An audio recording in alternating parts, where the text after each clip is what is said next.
নমস্কার বন্ধুরা, আমার ইউটিউব চ্যানেলে ভিজিট করার জন্য অসংখ্য ধন্যবাদ। তো আমি আজকে বানাবো আম পাতার ভর্তা।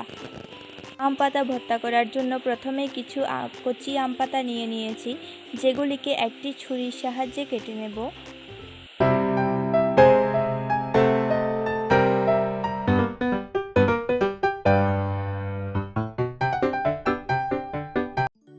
এখানে আম পাতা কুচি করা হয়ে গেছে।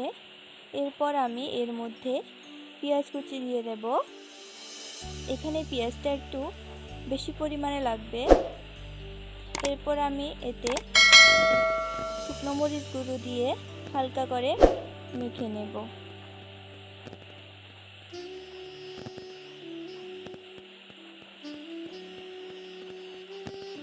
মাখা হয়ে গেছে। এবার আমি এতে পরিমাণ মতো লবণ